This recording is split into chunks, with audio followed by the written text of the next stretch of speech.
Tengan ustedes muy buenas noches, estamos en el Colegio de Contadores Públicos de Lima. Mi nombre es Sonia Miranda. Estoy invitándoles al curso virtual de tratamiento tributario del impuesto a la renta en las personas naturales. ¿Por qué decidí hacer este curso? ¿Qué me motivó este curso? Porque hoy en día tenemos ya tanta la relevancia en la tributación, tanto para las personas naturales como nosotros, generadores de rentas que no son empresariales, y las rentas empresariales propiamente dichos. Ahora tenemos las últimas modificaciones, principalmente se dieron en el 2017 con el decreto legislativo 1258, donde nos permitieron ahora deducir las 3 unidades impositivas tributarias con sustento, ¿verdad? Una vez más también ahora en el 2018, estamos en el 2019, a mitad del 2018 se dio el decreto supremo 248, donde prácticamente nos daban la facilidad de poder deducir todo tipo de gasto que sea emitido con recibos por horarios electrónicos.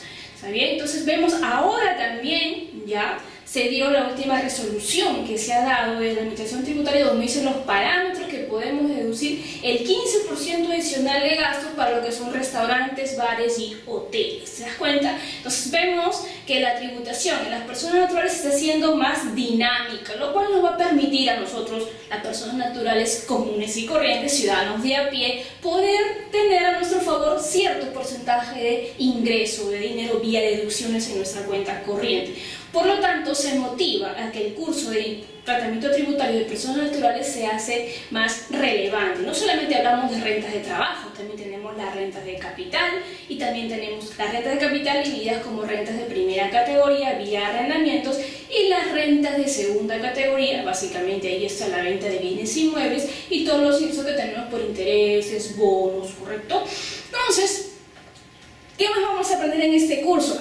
Las partes principales, las 3 primeras sesiones vamos a hablar de qué es el impuesto a la renta, antecedentes del impuesto a la renta, características del impuesto a la renta, para qué nos sirve la imposición tributaria, la hipótesis de incidencia tributaria, cómo se determina el impuesto a la renta en cada categoría, qué sistema de imposición tenemos actualmente en el país, en el Perú, sistema progresivo, sistema cedular o sistema mixto. Entonces, todos estos temas vamos a hablar en nuestro curso virtual de tratamiento tributario de la determinación de la renta en las personas naturales.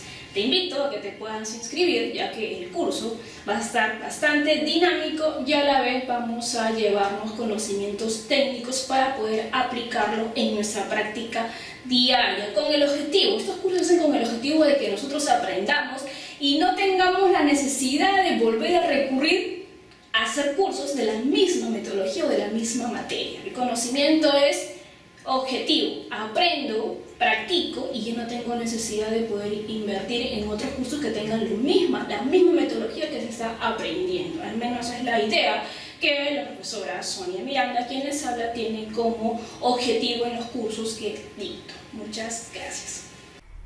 ¿Qué tal? Tengan ustedes muy buenas noches. Vamos a comenzar con nuestro curso virtual Tratamiento Tributario de las Personas Naturales. ¿Quiénes son las personas naturales? Todos nosotros. Sí, todos nosotros que generamos renta. ¿Cualquier tipo de renta? No, tiene que ser una renta de tipo gravable. La palabra mágica en el ámbito, en el campo tributario es gravable, ¿correcto? Sujeto a imposición tributaria, porque renta puede ser, yo puedo tener, por ejemplo, unos terrenos, correcto, puedo yo ser un agricultor, no, puedo tener yo de repente un conjunto de piedras y para mí es algo muy valioso, es mi renta que tiene un precio, puedo tener yo una lotería, correcto, hay N formas de definir la renta, pero no toda renta es gravable con el impuesto, correcto. Ahora, también es necesario mencionar, personas naturales en el ámbito internacional también son conocidas como personas físicas, ¿está bien? ¿Quiénes son las personas naturales? Todas aquellas que no generan renta empresarial, ¿correcto? Entonces nos vamos a enfocar en el tratamiento tributario. ¿Cuál es el contenido que vamos a tener en esta sesión 1 y 2? Que esperemos podamos terminar hoy día. De lo contrario, seguiremos con las sesiones. Vamos a hablar del impuesto a la renta, sus características, sus aspectos generales de la hipótesis de incidencia tributaria. ¿Por qué consideré las 2 primeras sesiones no hablar nada de categorías de impuesto a la renta? Porque colega, futuro colega, yo también soy contador igual que tú, debemos conocer aspectos doctrinarios. La doctrina es el complemento a la norma tributaria, a las normas tributarias, ¿correcto? Si bien es cierto, y esto lo voy a recalcar, siempre trato de recalcar en mis primeras sesiones, porque estamos viviendo un fenómeno tributario que tiene con innovación en el campo contable hacia nosotros los contadores. Estamos hablando de una revolución contable, porque hoy en día nosotros los contadores estamos muy inmersos tanto en el campo tributario. Tanto es así que debemos conocer nuestra materia tributaria para, de una u otra forma, estar a la par con los abogados tributaristas. ¿Podemos estar a la par? Pues sí, señores. Lo único que nos va a diferenciar de un abogado es en el campo penal, correcto, en el campo judicial. Del administrativo hacia abajo lo podemos hacer nosotros tranquilamente. Y es lo que yo busco. Lo que yo busco es que nosotros dominemos la materia tributaria, que nos encarece el aspecto de doctrina tributaria, que es lo que queremos aprender, correcto, y a la par, los operadores directos de la tributación, señores, somos nosotros los contables, correcto, y no los abogados. ¿Quién realiza la declaración jurada anual? ¿Quién realiza el PLAME? ¿Quién realiza el PTC 21? ¿Quién es? ¿Quién realiza los estados financieros? El impuesto a la renta diferido, correcto, ¿quién? El contador, el magnífico contador. Correcto. ¿Qué nos falta? ¿Cuál es la deficiencia del contable? En contable especializado en materia tributaria, doctrina tributaria. Entonces vamos a saber qué es el impuesto a la renta, sus características, sus aspectos generales, qué es la hipótesis de incidencia tributaria, para qué sirve la hipótesis de incidencia tributaria. ¿Realmente la hipótesis de incidencia tributaria se cumple en todos los hechos gravables o no? Correcto, vamos a hablar un poquito de la inafectación y exoneración del impuesto a la renta, correcto. La base jurisdiccional del impuesto a la renta. ¿Qué es base jurisdiccional? Base jurisdiccional, ¿dónde estamos ubicados? ¿Dónde me encuentro ubicado? Es la jurisdicción. Vamos a determinar en qué jurisdicción me encuentro y de esta jurisdicción, ¿qué es lo que le importa al campo tributario? ¿Cómo esta jurisdicción incide en el campo tributario? Correcto, porque vamos a hablar de la categoría de domiciliados y no domiciliados, el régimen de imposición. ¿Qué régimen de imposición tenemos actualmente? ¿De quién nos copiamos? Porque si bien es cierto, nos hemos copiado de un modelo. ¿De qué modelo nos hemos copiado? ¿Del modelo alemán, del modelo europeo, del modelo español? ¿Correcto? Y vamos a hablar también las teorías del impuesto a la renta. Es fundamental, colega, futuro colega y demás profesionales que me están escuchando. ¿Por qué es importante las teorías del impuesto a la renta?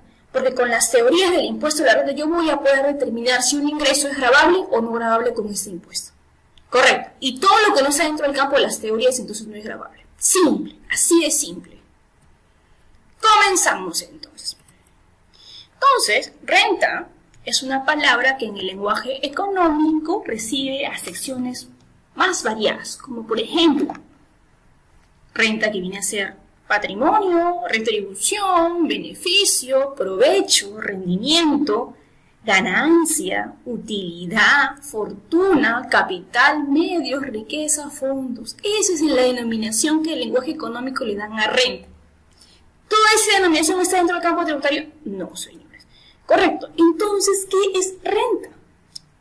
Todavía no estamos en renta gravable, concepto de renta general. ¿Está bien?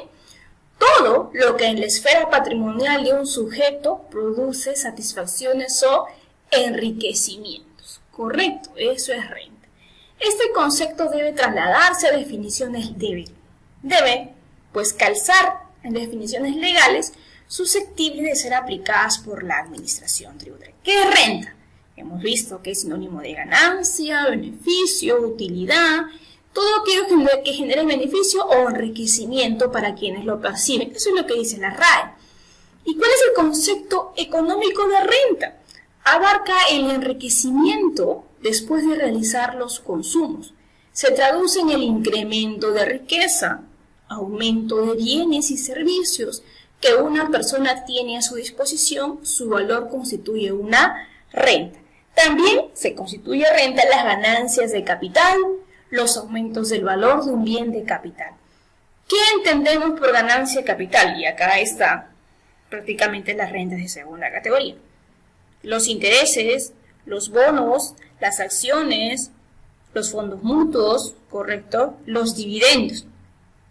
¿Está bien? Y la disposición indirecta de dividendos. ¿Está bien? Esas son las ganancias de capital, los aumentos de valor de un bien de capital, concepto económico de renta. Imposición es una imposición dirigida a los enriquecimientos producidos únicamente por el aumento del valor de estos bienes, no por el hecho de producir rentas o ingresos. ¿Está bien? Enriquecimiento, concepto económico de renta. Se incluye la renta imputada atribuida al individuo por el hecho de haber disfrutado del bien, la renta imputada. ¿Cuáles son las características generales del impuesto a la renta ideal según Rubén Sanabria? Porque esto está sacado de Rubén Sanabria. Correcto. Con su colega Fiorella Sama. Características generales de un impuesto a la renta ideal. Que tiene que ser global o sintético, te dice. Debe gravar la totalidad de rentas obtenidas por los contribuyentes sin importar su procedencia o destino. Personal. Debe tener en cuenta la situación personal del sujeto. Y tiene que ser progresivo. Debe gravar con tasas progresivas que incidan con mayor carga a medida que sea mayor la renta. A ver, Sonia. Global o sintético, ¿qué te dice? Ok, yo soy una persona natural. Pero tú sabes que como persona natural tú puedes generar los 5 tipos de rentas, ¿verdad? Rentas de primera categoría, rentas de segunda categoría, rentas de tercera categoría, rentas de cuarta y rentas de quinta categoría. Son las rentas que existen en Perú. Es necesario mencionar también que en Chile solo tienen 2 categorías, rentas de primera y las rentas de segunda. Por ejemplo, en Chile, las rentas de primera categoría son todas las rentas empresariales y las rentas de segunda categoría son las rentas personales. ¿Te das cuenta? La renta de trabajo, las rentas de capital. Nosotros tenemos 5 categorías. Entonces te dice, oye, ¿sabes qué? El impuesto tiene que ser global o sintético. Perfecto, cumple. Tiene que personal porque tiene que recaer en un sujeto. Perfecto, cumple. Y tiene que ser progresivo. ¿Por qué? Porque tiene que grabarse. Si tengo mayor capacidad contributiva, entonces yo debo tributar más. ¿Está bien? Ese es un impuesto progresivo. Sonia, profesora Sonia, nosotros tenemos un impuesto, nuestro sistema de imposición es progresivo. ¿Tú qué dices? Vamos a ver en las siguientes sesiones. Quédate con eso. Nosotros tenemos un impuesto, un sistema impositivo progresivo o cedular o mixto. ¿Bien? ¿Cuáles son las ventajas? No trasladable. Eso es muy importante. Eso es lo más fundamental del impuesto a la renta, que no se puede trasladar. Correcto, que recae sobre mí, sobre ti, si tienes capacidad contributiva. Porque si tú no tienes capacidad contributiva, no podemos tributar. Así de simple, correcto. Es no trasladable, afecta directa y definitivamente a aquel sobre el que la ley lo hace recaer. Recuerda, sobre el que la ley, una vez más, nuestra materia tributaria está enfocada bajo un principio tributario, el de legalidad. No hay tributo sin ley. ¿Correcto? Por más, imaginaremos que yo tengo capacidad contributiva, pero si la ley no me lo impone, o sí, pues las leyes se han hecho para imponer de una u otra forma, pero no hay que verla como un medio coercitivo o autoritario. Quiere decir que las leyes se han hecho para vivir de manera coordinada. No, también, ¿no? Pero las leyes se han hecho ¿para qué? Para vivir en una sociedad dentro de un marco jurídico, económico, tributario, todos los tipos, pero dentro de un marco jurídico. Por eso existen las normas tanto sociales y las normas también tributarias, las normas jurídicas, porque si no hubiera, pues, las leyes, viviríamos en un mundo caótico. Por eso es que se dice que tenemos que regirnos en lo que la ley le hace recaer. Porque, una vez más digo, si yo tengo capacidad contributiva, pero la ley que regula esta capacidad contributiva me dice que yo no debo tributar, yo no voy a tributar por más dinero que tenga. ¿Te das cuenta? Porque nos regimos en un marco jurídico, en este caso en un marco jurídico tributario. Una de las ventajas tiene que contemplar la equidad, principio de capacidad contributiva horizontal y vertical. hemos hablado de la capacidad contributiva. ¿Qué es capacidad contributiva? Es, en este caso, el dinero o la capacidad económica que pueda tener un sujeto. Correcto. Hay que distinguir que es diferente capacidad económica de capacidad contributiva. Capacidad económica es el todo, ¿correcto? Todo lo que vimos el concepto de renta, dentro del concepto económico es el todo. Y capacidad contributiva son aquellos ingresos que son tributables. Capacidad contributiva horizontal. ¿Cómo es horizontal? Echado, ¿verdad? ¿Qué quiere decir? Que todo aquel que gana 100 debe tributar el 10%. Horizontal, ¿correcto? Capacidad vertical, vienen a ser los impuestos progresivos. El que tiene más ingreso debe tributar bien. Y si va aumentando sus ingresos, vertical, debe ir sumando la tasa. Correcto, puede ser el primer escalón 10%, el segundo escalón 20% y el tercer escalón 30%. Entonces sí, pues tenemos una capacidad contributiva horizontal y vertical. Hay una conjunción de estas dos capacidades dentro del campo de aplicación. Una ventaja es el efecto estabilizador. ¿Por qué? Porque hay una tasa progresiva. A mayor ingreso, mayor incidencia. Muy bien.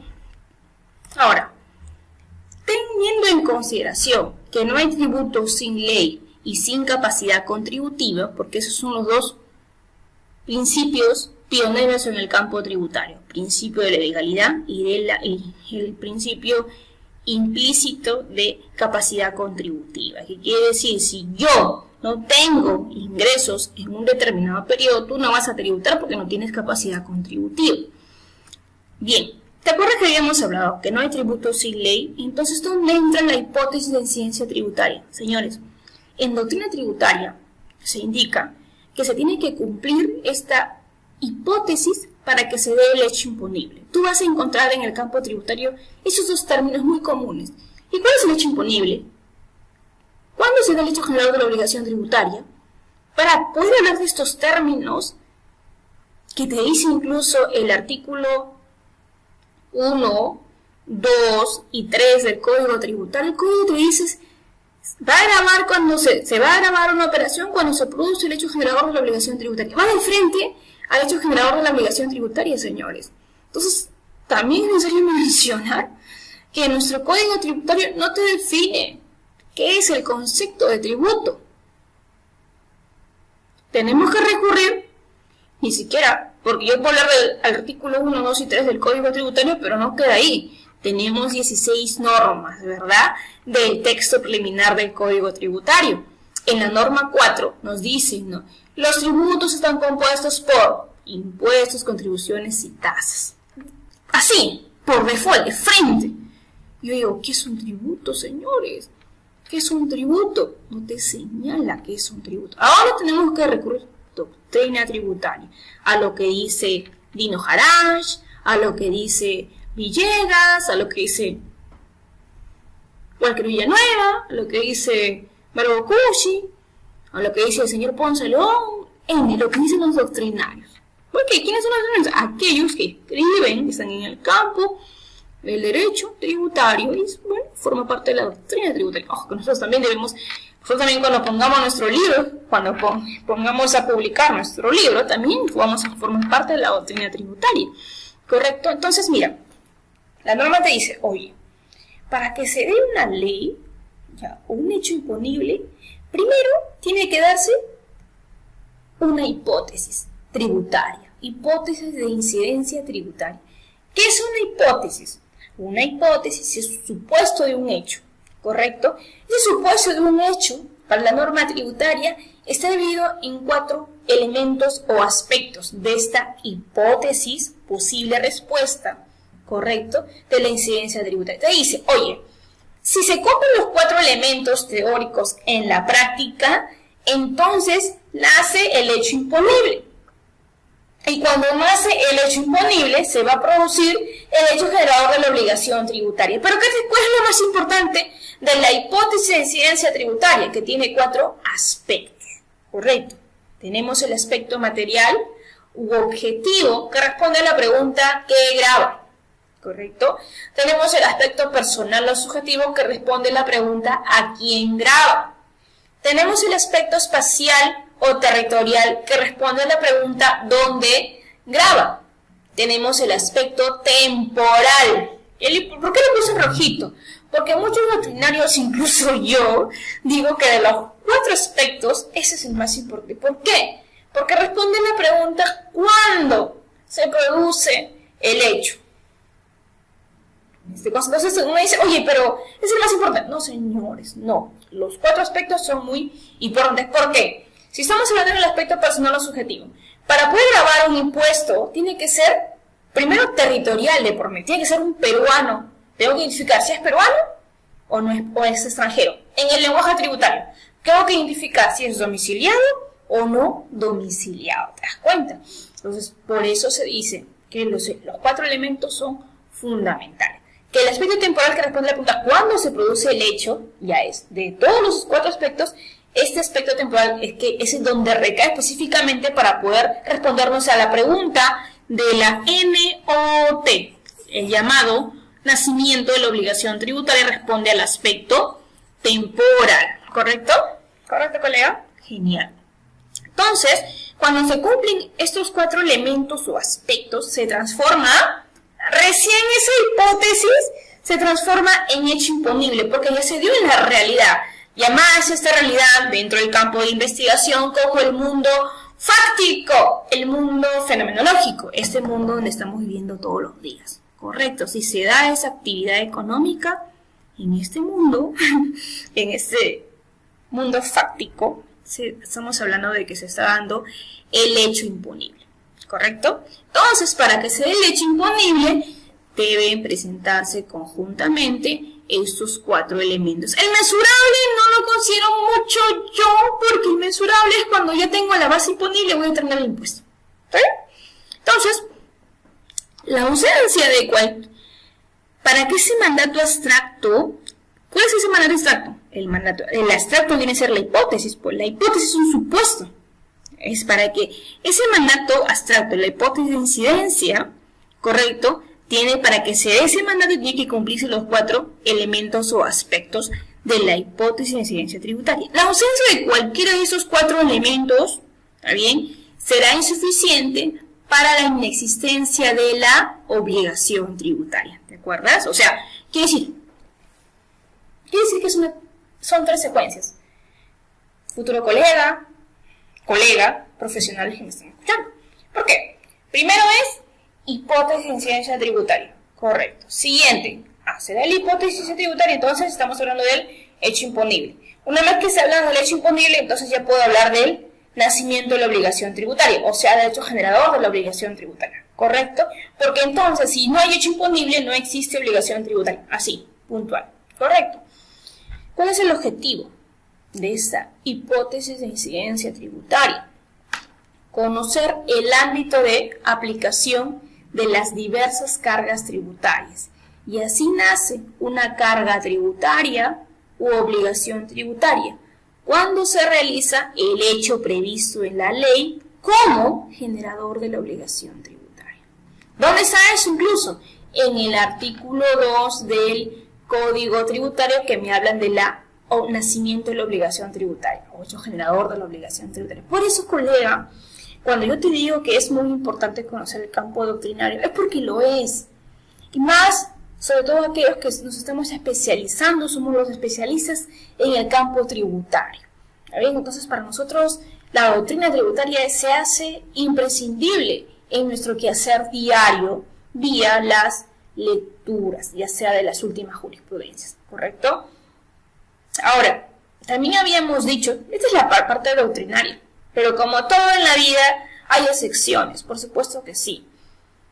Puede suceder que, por ejemplo, el aspecto temporal que responde a la pregunta, ¿y cuándo se produce el hecho, esta operación? Puede ser que este aspecto no se cumpla y la administración tributaria, tribunal fiscal, que no pueden, profesora, ni la administración tributaria ni el tribunal fiscal pueden imponer leyes. Así es. ¿Está bien? Pero puede suceder que a raíz de iniciativa legislativa deciden modificar la norma y dicen, ¿sabes qué? Modificar la ley y dice, este servicio está, o esta venta está grabada con el impuesto. Oye, pero tú te preguntas, pero a mí me enseñaron que detrás de una ley que va a gravar un determinado tributo, detrás de ese tributo tiene que haberse cumplido la hipótesis de tributaria. A mí me enseñaron así. Y por ejemplo, en la venta de bienes futuros, todavía no me están entregando la casa porque está en maqueta. Y por lo tanto yo no debo pagar el impuesto. Porque para que pagar el impuesto, para que se dé el aspecto mensurable, tiene que haberse dado el hecho imponible. Tiene que haberse dado el nacimiento de la obligación tributaria. O sea, tiene que haberse dado el hecho generador de la obligación tributaria. O sea, tiene que ser un hecho imponible. Y si no hay un hecho imponible, entonces quiere decir que no se han cumplido los 4 aspectos de la hipótesis tributaria. Por lo tanto, no se debe grabar. Entonces la ley está mal. ¿No? Entras tú en ese pensamiento, en una disyuntiva. ¿Qué pasó? La norma lo ha hecho mal. ¿Qué pasó? El que hizo la ley, que es un congresista, no la asesoraron bien. Bueno, también cuestionable los congresistas que tenemos, ¿no? Así que se puede pensar todo lo peor de ellos, en definitiva. Pero con eso te quiero decir que en la tributación, y como todo en la vida, existen las excepciones tributarias. ¿Qué quiere decir, profesora? Que puede gravarse a pesar de que no se cumpla con alguno de estos aspectos porque la ley lo determina así. ¿Correcto? Muy bien. ¿Y por qué se la ley? Recuerda, para que exista un impuesto, una contribución o una tasa, para que se cree un impuesto, tiene que estar, que es por ley, la ley tiene que tener un proyecto de ley, señores. Este proyecto de ley tiene que ser debidamente aprobado. Este proyecto de ley está en la página del Congreso. Y está a vista de todos los ciudadanos peruanos para que podamos leerlas. Y si no estamos de acuerdo, hacemos una marcha, así en conjunto, así como se hizo para este fiscal Pérez, ¿te das cuenta? Entonces, quiero decir, ¿por qué? Por ejemplo, los bienes futuros se grabaron ¿por qué? Por el boom inmobiliario que hubo unos años atrás, un par de años atrás. Decidieron grabar los bienes futuros, ¿por qué? Porque hasta que, por ejemplo, entreguen una casa que se puede demorar 10 años, 5 años en hacer el edificio, de repente, o 3 años, de repente dice, oye, ¿sabes qué?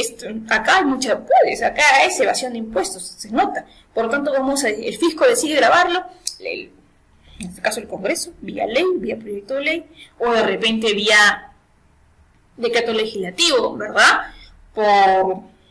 En este caso, iniciativa del Poder Ejecutivo, porque los decretos legislativos están dados por el Poder Ejecutivo, ¿está bien?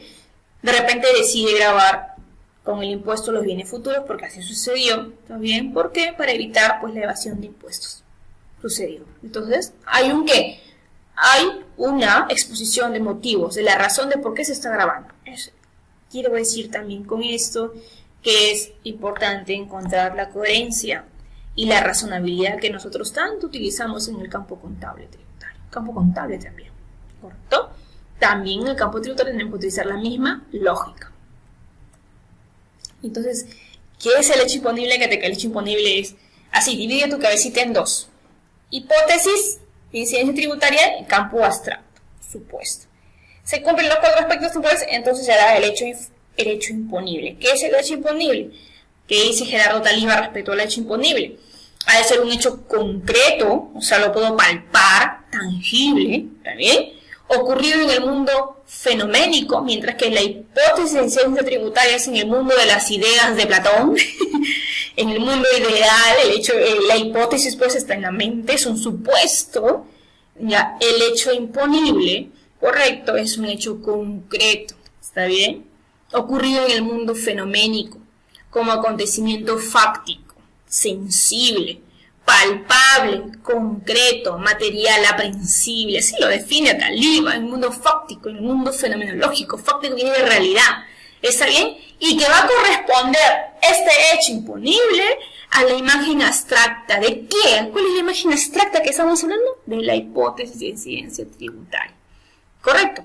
Ahora, habíamos hablado del mundo fenomenológico, en el mundo fenoménico. ¿Y qué es la palabra fenoménico?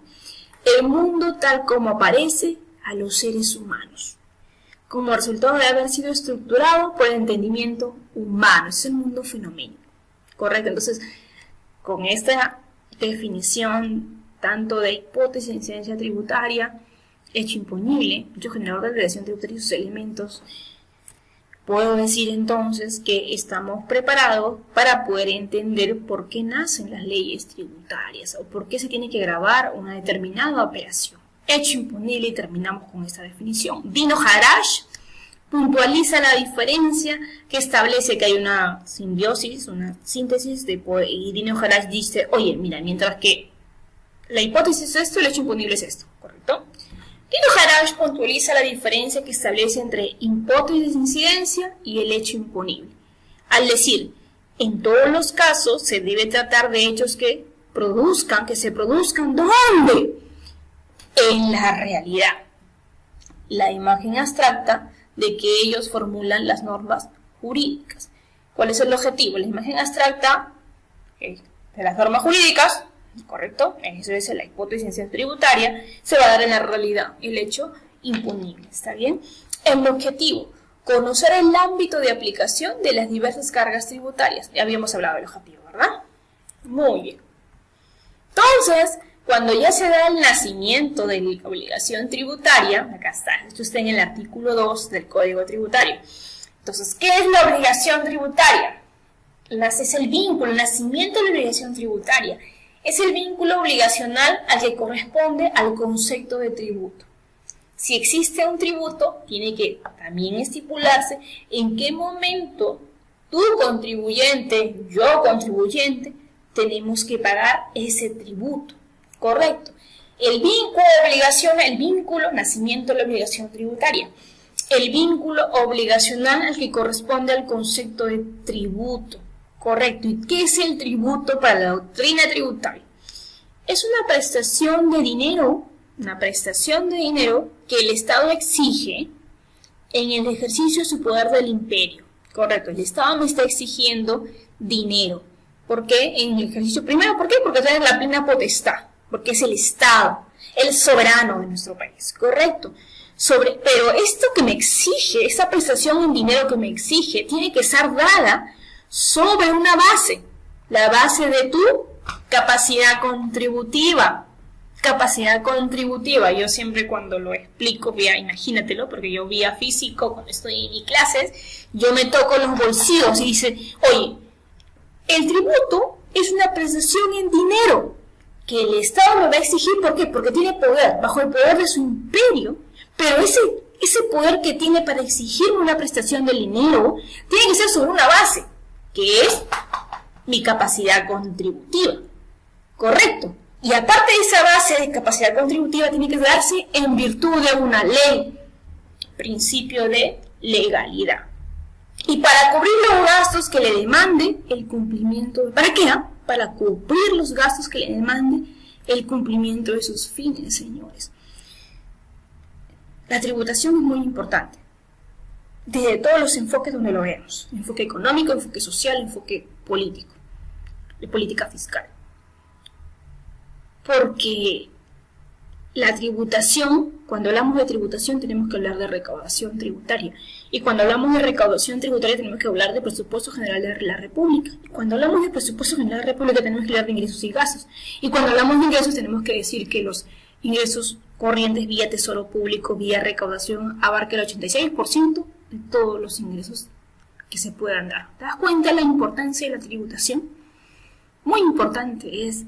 Y si bien es cierto, el operador tributario es la administración tributaria SUNAT la que se encarga de recaudar los impuestos, también es importante señalar que la administración tributaria se encarga también de disminuir los fenómenos tributarios, los males tributarios que tenemos, que se llama evasión, elusión tributaria, ¿correcto? Informalidad tributaria. Esos son sus campos de aplicación del operador tributario SUNAT. ¿Está bien? Estos son los males, los 3 males que tiene que regularizar sí o sí, que tiene que ponerse en su cabeza cada funcionario público. ¿Y cómo disminuye la evasión tributaria? ¿Y cómo disminuye la informalidad tributaria? ¿Qué hacemos?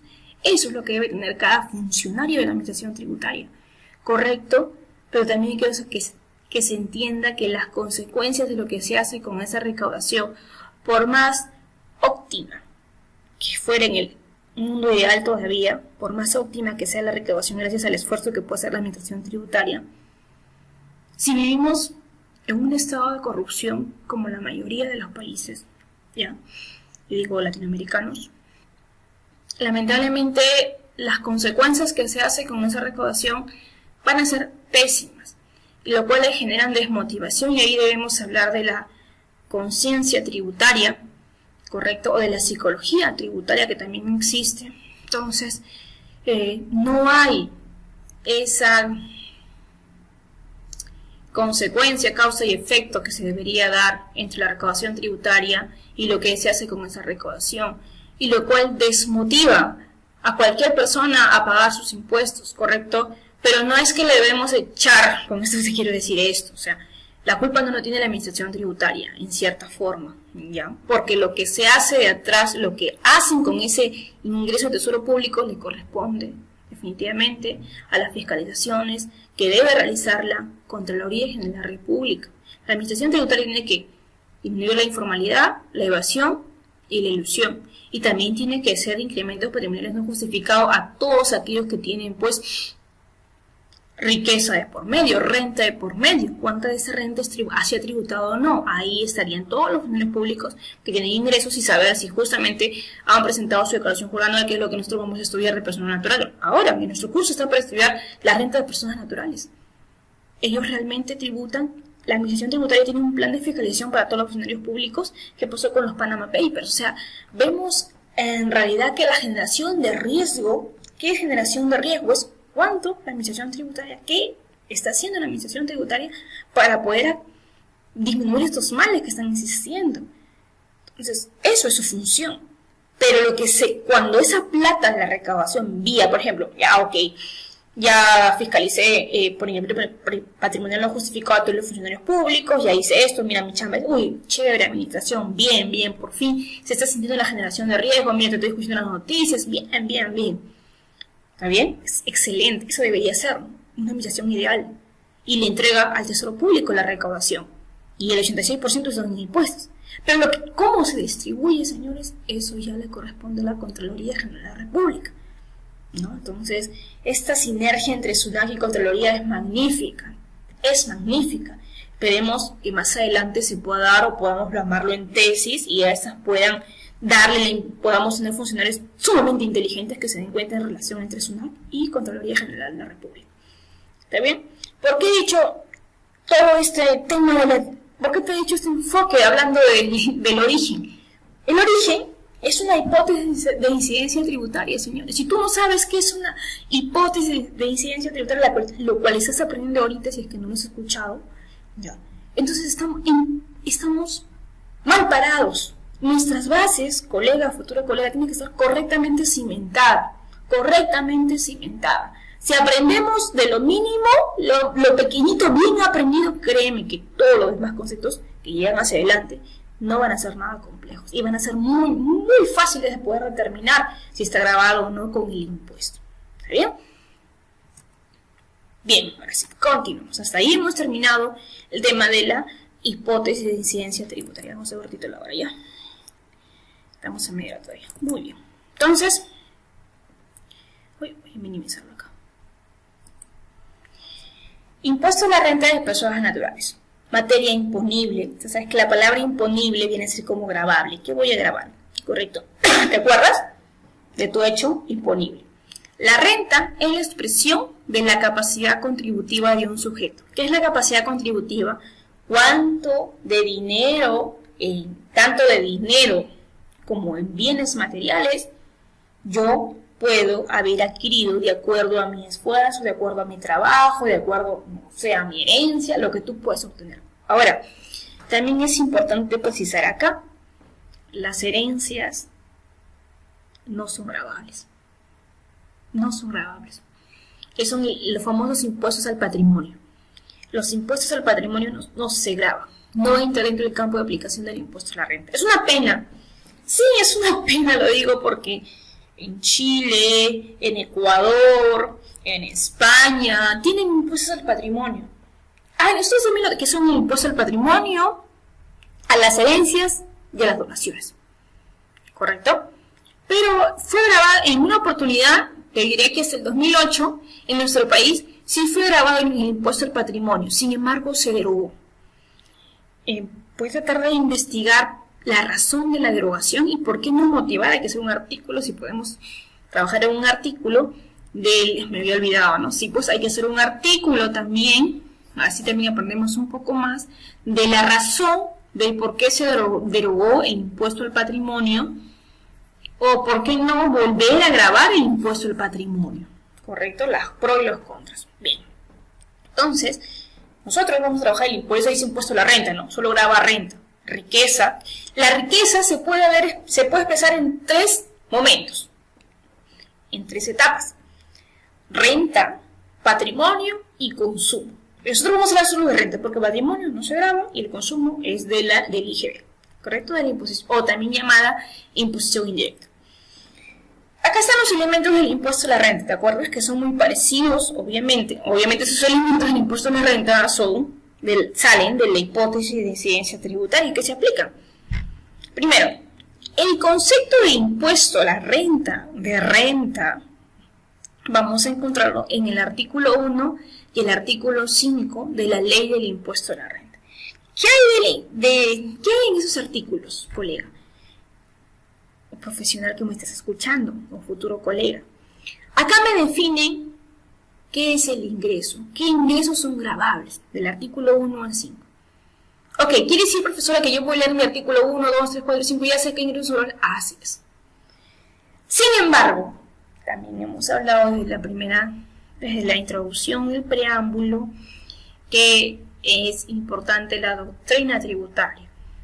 Y este artículo 1 al 5 tiene doctrina tributaria. ¿Sabes cuáles son las llamadas, las famosas teorías del impuesto a la renta, que responden a la pregunta si son gravables o no con el impuesto a la renta? Elemento subjetivo o personal, ¿correcto? Elementos del impuesto a la renta. Quiere decir que este impuesto a la renta grava tanto a los domiciliados y no domiciliados. Vamos a ver en el artículo 6, 7 y 8 de la ley del impuesto a la renta, ¿correcto?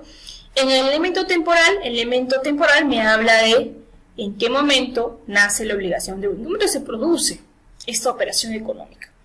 El elemento objetivo material son los que hemos visto, los elementos de la hipótesis tributaria.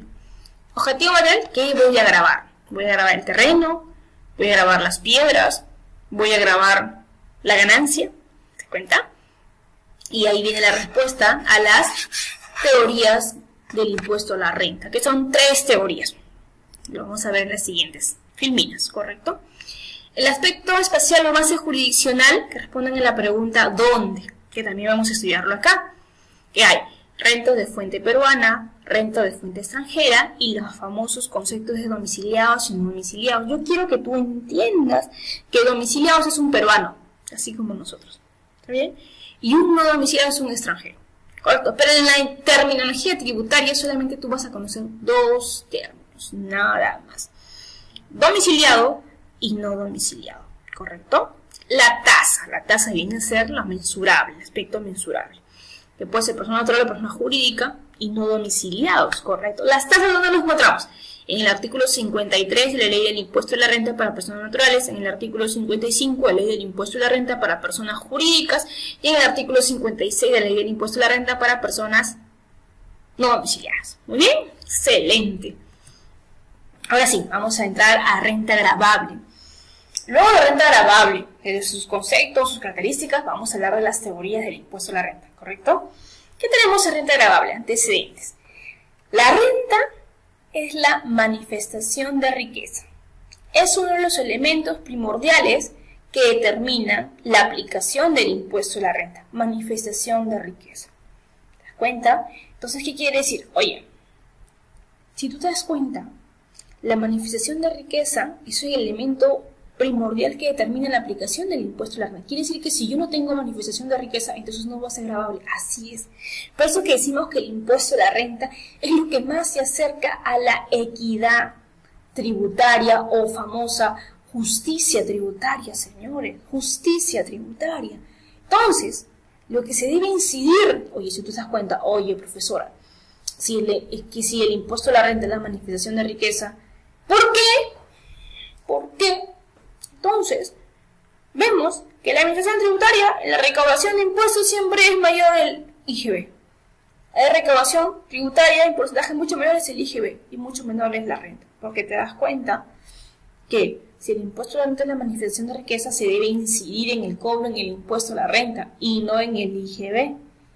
Esa es una de las falencias en las cuales la administración tributaria tiene que generar programas, fiscalizaciones por sectores, correcto, donde se pueda grabar la manifestación de riqueza. ¿Está bien? A través del tributo, el impuesto a la renta, se busca afectar fiscalmente tanto la posibilidad de percibir ingresos como el hecho de generar renta, ¿correcto? Percibir ingresos y generar renta. Diferente, ¿no? Percibir ingresos, ¿qué quiere decir? Cuando yo estoy percibiendo, por ejemplo, producto de una venta, ¿correcto? Producto de una prestación de servicios, ¿correcto? Y cuando yo genero renta, pues es una renta empresarial, porque tengo una empresa y estoy generando renta, ¿correcto? Muy bien. El concepto de manifestación de riqueza, ¿qué viene a ser? Es muy amplio, como por ejemplo, manifestar riqueza es cualquier cosa. Que para mí puede ser riqueza, puede ser, por ejemplo, cualquier cosa. Yo puedo decir, para mí, sinceramente, una diploma es una gran manifestación de riqueza para mí, cualquier cosa. Cualquier bien o cualquier derecho en sí mismo considerado podría ser una manifestación de riqueza.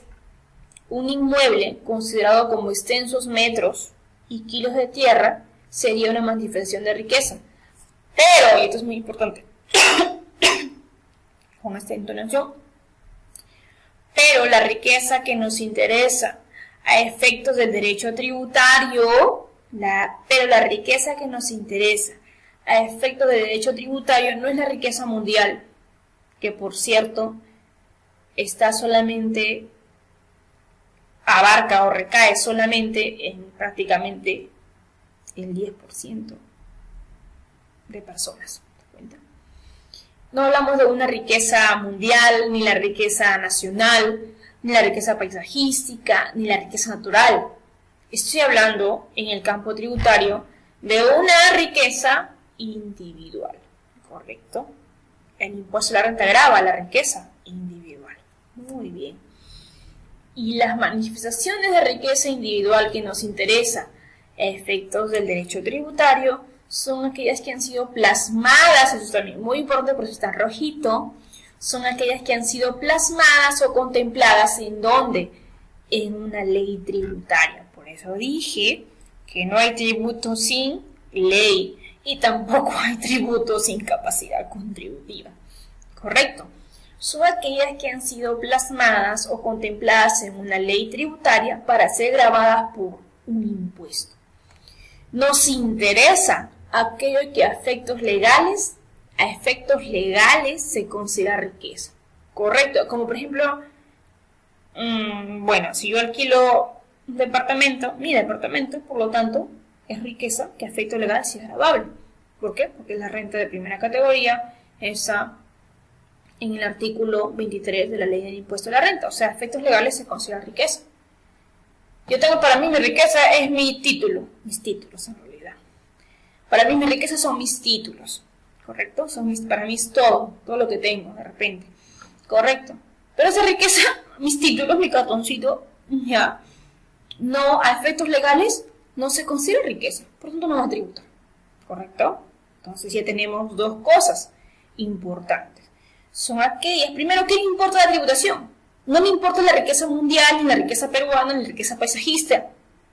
Le importa la riqueza individual, correcto. Pero esta riqueza individual, siempre y cuando tienen que estar contempladas en una ley tributaria. Y en esa ley tributaria, a efectos legales, se tiene que considerar riqueza. Si no está considerada riqueza bajo efectos legales, no es tributable, ¿correcto? ¿Y cuál es esa riqueza a efectos legales?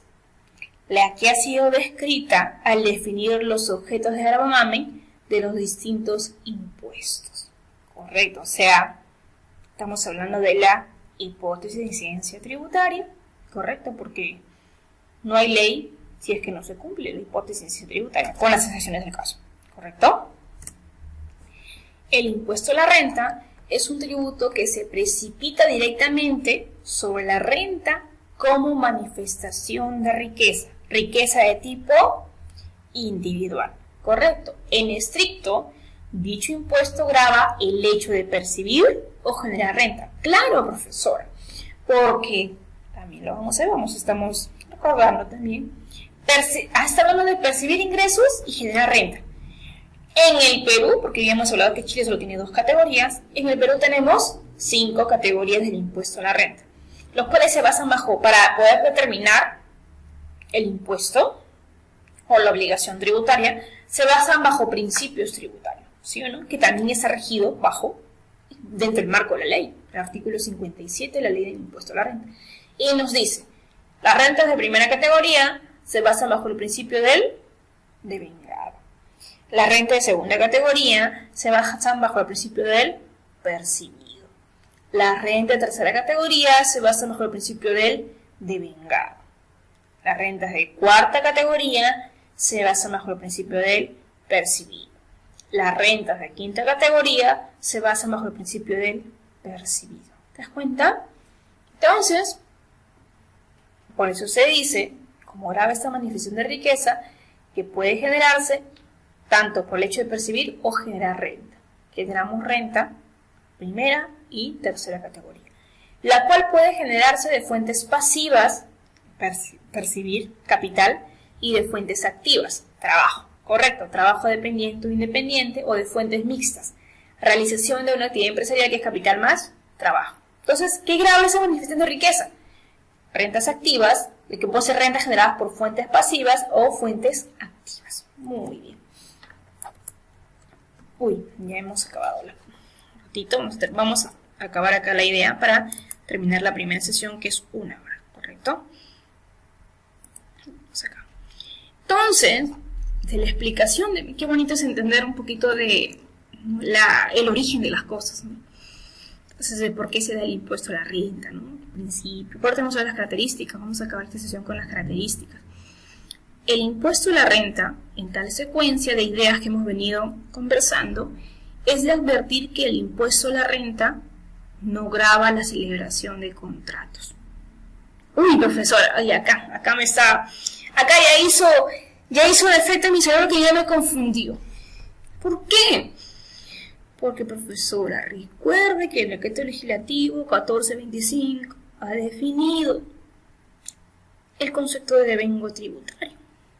Y en el devengo tributario me hablan de contratos. No te dice definitivamente en contratos. Te dice que se tiene que realizar cuando se producen los hechos sustanciales de una actividad. Entonces, ¿dónde escuchan contratos? En la NIF 15, señores. La NIF 15 ahora me habla de 5 supuestos para la determinación del ingreso. Primero la determinación del precio.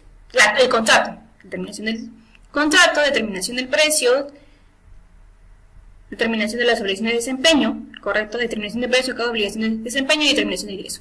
Así está. Por eso.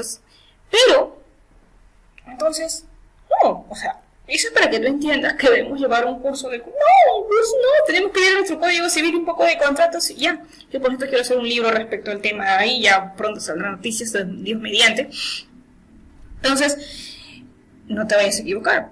Pero, profesora, ¿por qué yo siento que me puedo equivocar? No, porque el principio del deudor siempre va a ser sobre cuando se produce el hecho en la realidad. Correcto, cuando se dan los efectos, todos los efectos sustanciales en la realidad. Y la norma te dice, un poquito ya para saltarnos ya.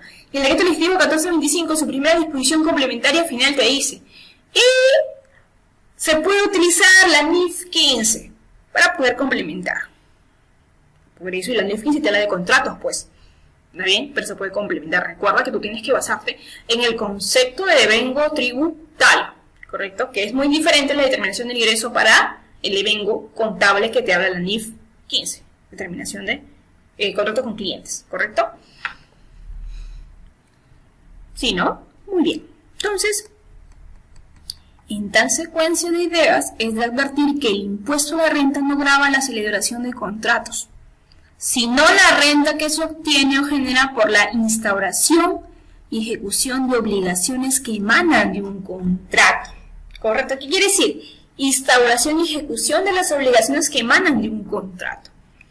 Yo puedo decir, vía contrato, ya sea verbal o tácito, mira, yo estoy contratando contigo que te voy a prestar servicios tributarios, ¿correcto? Entonces, y hay un contrato, ¿correcto? Pero cuando yo vaya a tu empresa y comience a darte los servicios de consultoría tributaria o de auditoría tributaria preventiva, cuando ya se da ese servicio, ya se ha generado la ejecución de esta obligación que emana del contrato que firmamos inicialmente. Entonces, ¿qué le da el impuesto a la renta? La ejecución de las obligaciones, o sea, de la operación que ya se dio, ¿gracias a qué? A la firma de un contrato, ¿está bien? Y que en el caso de las actividades empresariales se somete a tributación neta de gastos y costos relacionados a la actividad generadora de renta. Por eso la dice neta de gastos. Así es, vamos a encontrar que en los 5 tipos de rentas, de categorías del impuesto de renta que tenemos, va a haber siempre deducciones que tenemos a nuestro favor, correcto, deducciones para gastos. Porque nosotros vamos a tributar sobre la tributación neta. ¿De qué? De deducir gastos, en el caso de las rentas de persona natural, que es nuestra materia de estudio, o costos cuando se habla de deducción de gastos y costos para las rentas empresariales, ¿correcto? Entonces, ¿neteado de qué? De estos gastos y costos relacionados a la actividad generadora de renta. La capacidad económica a efectos de contribuir a los gastos públicos significa tanto como la incorporación de una exigencia lógica que obliga a buscar la riqueza ahí donde la riqueza se encuentra. Y acá está justificando de por qué se tiene que buscar riqueza donde la riqueza se encuentra, o sea, en tu capacidad contributiva para poder sostener los gastos públicos.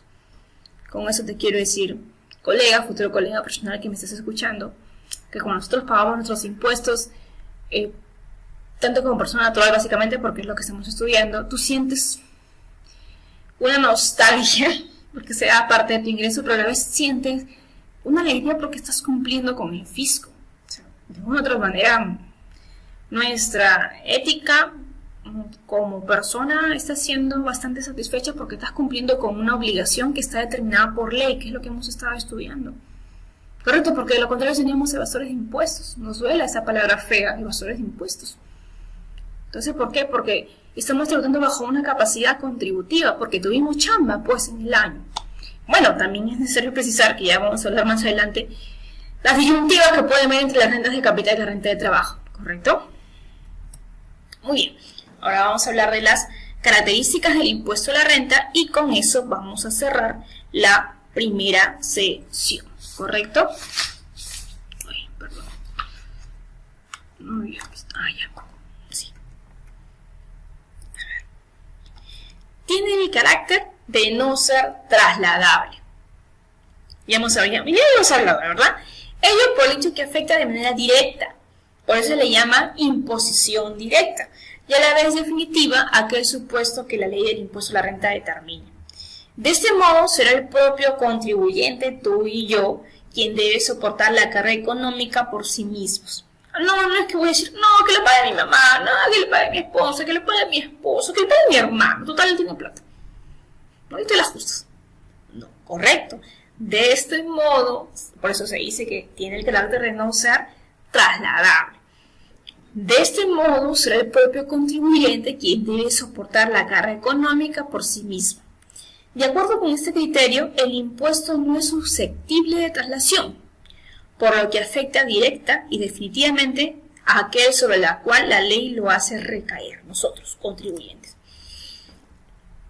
Más, porque tiene el carácter de no trasladable. Eso es distinto en el caso del IGB, porque el IGB también se le denomina imposición indirecta, ¿verdad? Toda vez que ahí el impuesto es trasladado, se traslada al comprador o el usuario de los servicios, mientras que el IGB sí se puede trasladar al consumidor final, correcto, que muchas veces al consumidor final no le sirve lo que está consumiendo, por las puras, no le sirve, está pagando por las puras, no tiene ninguna deducción adicional. ¿Está bien? En cambio, si se traslada, comúnmente es una naturaleza del IGB, la imposición directa nunca podrá ser trasladable, ¿correcto? Siendo este último el usuario, o sea, en el caso del IGB, denominado sujeto incidido económicamente, ¿correcto? Segunda característica del impuesto a la renta, se contemple la aplicación, es un repaso a lo que habíamos hablado inicialmente, se contemple la aplicación del principio de equidad en sus dos vertientes. El principio de equidad, igualdad, tiene dos vertientes, la equidad horizontal echadito y la equidad vertical, ya, como un edificio, ¿correcto? Al estar relacionada con la capacidad contributiva. Que hablamos de capacidad contributiva, se entiende como tal a la capacidad la capacidad económica, pero ¿para qué? ¿Esa capacidad económica para qué? Para contribuir al gasto público, señor. No toda tu capacidad económica, no, solo la capacidad económica para que contribuya, o sea, tributable, la que es sujeta de impuestos. Esa es capacidad contributiva, ¿correcto? Se entiende como tal a la capacidad económica para contribuir al gasto público. Sí, señor, cuando trabajamos nuestros impuestos, estamos contribuyendo al gasto público del Estado, al presupuesto general de la República, ¿correcto? Por tal motivo, en la doctrina se afirma que aquel que tenga igual capacidad económica que otro debe estar en igual situación tributaria. Esa es la capacidad contributiva, ¿correcto? Aquel que tenga igual capacidad económica que otro debe estar en igual situación tributaria. La equidad horizontal, sin embargo, te dice, estamos definiendo capacidad contributiva. La equidad horizontal te dice, si los contribuyentes se encuentran en una misma situación, entonces deberán soportar idéntica carga tributaria.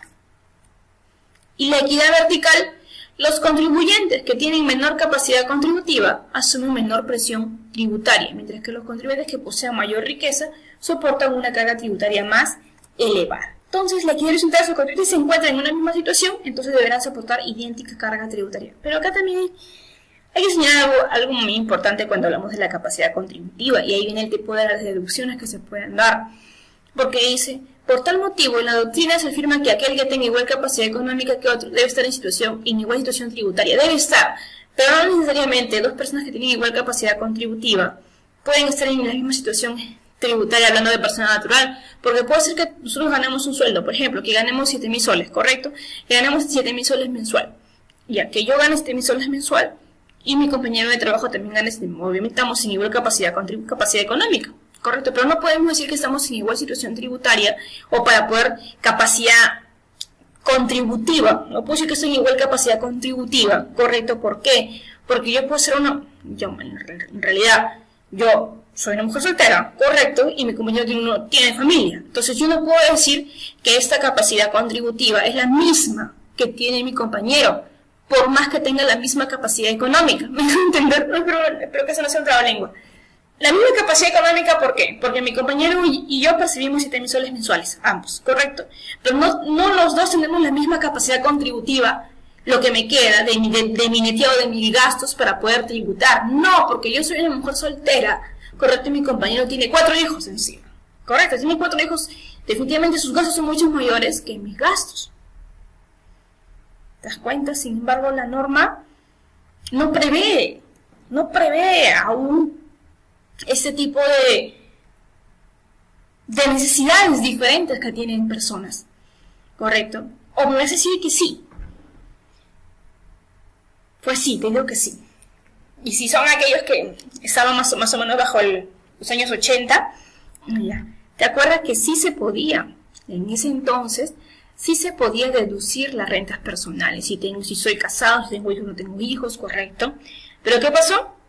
¿Por qué también se derogó? Porque las solteras o los solteros se creaban hijos para poder tener mayor reducción y pagar menos impuestos. Eso es lo que pasó.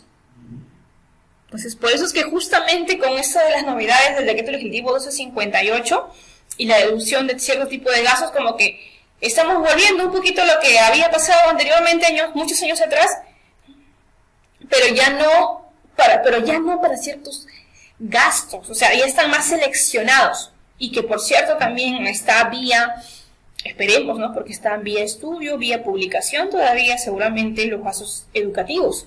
Los gastos educativos también tienen que ser plenamente deducibles, así como los gastos de salud también son deducibles, pero siempre y cuando sean con comprobante de pago electrónico, ¿verdad? Muy bien, entonces hay ciertas... Ya, por ejemplo, ¿qué pasó también? Que se derogó el decreto legislativo que los intereses de rentas hipotecarios se derogó. ¿Por qué? Porque según la opinión de Carlos Oliva, que es el ministro de Economía actualmente, dijo, si se supone que esta deducción de gastos es para disminuir la evasión de impuestos, no toca, hasta ahora, yo te digo una cosa, hasta ahora nadie toca informalidad tributaria. También lo sabes, ¿no? Desde el gobierno de PPK, que supuestamente iba a hablar, ¿te acuerdas que iba a disminuir la tasa del IGB y todo un comentario económico que se hizo, ¿no? Que iba a disminuir la informalidad y todo. O sea, mientras que tú toques tasas, mientras que sigas modificando las mismas normas tributarias, tú no estás haciendo reforma tributaria. Y tampoco estás acabando con la informalidad tributaria, que es el mal que nos aqueja, 80% de informalidad. Entonces hasta ahora no podemos hablar de reforma tributaria. ¿Correcto? Entonces, eso es lo que estamos todavía actualmente en la tributación. Entonces ya entendemos la diferencia entre capacidad económica y capacidad contributiva, ¿correcto? Entonces, equidad horizontal, si los contribuyentes se encuentran en una misma situación, entonces deberán soportar idéntica carga tributaria. La equidad vertical, si el contribuyente que tiene menor capacidad contributiva asume menor presión tributaria, mientras que los contribuyentes que poseen una mayor riqueza soportan. Sí, acá tenemos un sistema progresivo, ¿correcto? Los índices básicos de capacidad contributiva se resumen en 3. La renta que se obtiene, el capital que se posee y el gasto o consumo que se realiza. Esos son los índices de capacidad contributiva, ¿correcto? Pero no toda esta capacidad contributiva es tributable por el impuesto a la renta, sino lo que es la riqueza gravable, ¿correcto? La renta que tú obtienes, el capital que poseas, la riqueza individual, perdón, ¿te acuerdas que solo la riqueza individual? Que se puede ver reflejada en la renta que tú obtienes. El capital que posees, por supuesto, el capital que posees. Y el gasto o consumo que se realiza. Ahí se ve reflejada los índices básicos de capacidad contributiva. La doctrina en general acepta que de estos 3 referentes, la renta que tú obtienes por tu chamba, el capital que posees por tus inversiones y el gasto o consumo que tú realizas mes a mes, ¿correcto? El más utilizado es el criterio de la renta que se obtiene, por lo que claramente el impuesto sobre la renta se ajusta a la capacidad contributiva y en consecuencia contempla la equidad, ¿correcto? Con ciertas pequeñas anomalías que ya te he mostrado respecto al ingreso, que no todos tienen el mismo, finalmente no todos tienen la misma renta neta, pero definitivamente el impuesto a la renta le daba la riqueza individual. Entonces, dentro de las características del impuesto a la renta, se considera que son tributos directos. ¿Por qué? Porque inciden directamente en la riqueza individual. Aquellos que recaen sobre la riqueza o el patrimonio, pues estos referentes constituyen verdaderas manifestaciones directas, inmediatas de tu capacidad contributiva. ¿Correcto? Acá tenemos una pequeña sentencia del Tribunal Constitucional que nos habla de la capacidad contributiva. Uno de los principios constitucionales a los cuales está sujeta la potestad tributaria del Estado es el de no confiscatoriedad de los tributos. Este es un principio implícito, ¿correcto? Ese principio informa y limita el ejercicio de la potestad estatal. Limita. Recuerda que la potestad tributaria, bajo el imperio que tiene el Estado, bajo esa facultad del imperio, no es pues facultativa, no es en el momento que ella quiere, tiene una barrera, correcto. Esa barrera yo siempre le llamo, siempre le explico así, tiene una barrera, tiene una pared. Esa pared son los principios tributarios constitucionales. Tenemos principios tributarios implícitos y explícitos. Quiero decirte que el Estado no puede crear tributos cuando se le dé la gana. Tiene que crear tributos, respetando. Correcto, esa potestad tributaria tiene que respetar los principios tributarios constitucionales, que es lo que nosotros nos respalda a cada contribuyente. Por eso dice, uno de los principios constitucionales a los cuales está sujeta la potestad tributaria del Estado es el de no confiscatoriedad de los tributos. Este principio informa y limita el ejercicio de la potestad tributaria estatal. Asimismo, se encuentra directamente conectado con el derecho de igualdad en materia tributaria, lo que es lo mismo con el principio de capacidad contributiva. Igualdad, capacidad contributiva, no confiscatoriedad. Esa es la relación. Con el principio, seguimos en esa sentencia del Tribunal Constitucional, con el principio de capacidad contributiva, según el cual el reparto de los tributos ha de realizarse de forma tal que se trate igual a los iguales y desigual a los desiguales. ¿Correcto? Por lo que las cargas tributarias han de recaer en principio donde exista riqueza que pueda ser gravada. Ahí está la palabra. Lo que evidentemente implica que se tenga en consideración la capacidad personal o patrimonial de los contribuyentes. Tenemos otra, seguimos en la sentencia de la Constitucional, perdón. Contribuir, porque nos dice acá. Ya, con que cada sujeto puede en mayor o menor medida, de acuerdo a tu capacidad individual, de contribuir o financiar con tu capacidad contributiva, de contribuir o financiar el gasto público. Además de ello, su exigencia no solo sirve de contrapeso o piso para evaluar una eventual confiscatoriedad, sino que también se encuentra unimismado con el propio principio de igualdad en su equidad vertical. Si tienes más, pagas más, si tienes menos, pagas menos, ¿correcto? Entonces, el impuesto a la renta en términos económicos pretende captar una mayor cantidad de fondos de los contribuyentes. Ello en la época en la que exista alza de precios. Claro, permitiendo en este caso una mayor recaudación a favor. Si aumentan los precios, en este caso, tienes mayor, puede ser que tengas mayor recaudación, mayor riqueza individual, obviamente sea tanto de tu patrimonio o de tu generación de ingresos, ojo. Y por tanto, como aumenta el precio, quiere decir que va a aumentar también los tributos recaudados, ¿correcto? Y en épocas en las cuales existe recesión, se permite una mayor liberación de recursos en el mercado, sobre todo en el caso de las escalas inferiores de afectación. ¿Qué quiere decir eso? Si el precio disminuye, obviamente, también va a disminuir la recaudación tributaria. Ahí vemos, en este caso, los famosos ciclos económicos. Por eso se dice que dentro de la política económica, primero es la política económica y luego es la política fiscal. La política fiscal se va a mover de acuerdo a la política económica de un determinado país, recuérdalo, ¿correcto? Eso tiene una explicación dentro de lo que los economistas denominan como los ciclos económicos. Bien. Entonces, tenemos dos diapositivas más de características del impuesto a la renta. En conclusión, cuarta característica. El impuesto a la renta grava una serie de hechos que ocurren en un determinado espacio de tiempo. ¿Correcto? Claro, porque el impuesto a la renta, ¿qué es? De periodicidad anual. ¿Quién lo dice? Tu artículo 57 de la ley del impuesto a la renta.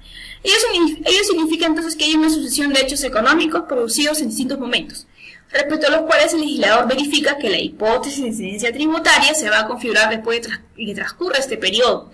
Ese espacio de tiempo sería el denominado ejercicio gravable, que en el caso peruano coincide con el año calendario o el año comercial que inicia un 1 de enero y termina el 31 de diciembre. Correcto. El impuesto a la renta puede ser de tipo cedular, ya que se aprecia que existen varios gravámenes enlazados por cada fuente. Así es. Uy, estamos hablando de la palabra cedular. ¿Qué es cedular, profesora? ¿Tiene que ver con el sistema de imposición a la renta? Sí, señor. Pero vamos a ir por partes, ¿correcto? Vamos en características del impuesto a la renta. El impuesto a la renta puede ser de tipo cedular, ya que se aprecia que existen varios gravámenes enlazados por cada fuente. Quiere decir, por cada fuente, rentas de primera, renta de segunda, renta de tercera, renta de cuarta, renta de quinta, son fuentes de ingresos, ¿sí o no? Muy bien. Por lo que se tributa por cada una de ellas de manera independiente, sea de este modo por trabajo o por capital. Ya te está definiendo qué es un impuesto cedular. En ese sistema cedular existe una íntima relación entre cada impuesto cedular con su fuente de renta, trabajo, capital, combinación de ambos. El impuesto a la renta también puede ser de tipo global o progresivo. Cuando el tributo toma como referencia la totalidad de las rentas del sujeto pasivo, allá, global es todo. Y también tuvimos un impuesto global, claro, hasta antes del 2009. Lo vamos a ver cuando veamos sistema de imposición a la renta, ¿ya? Cuando el tributo toma como referencia la totalidad de la renta del sujeto pasivo, sin tomar en cuenta el origen de la renta, salvo para facilitar el resumen final utilizando categorías. Sí, yo diría que cuando utilizamos el tipo global hasta antes del 2009, considero que era un poco complejo.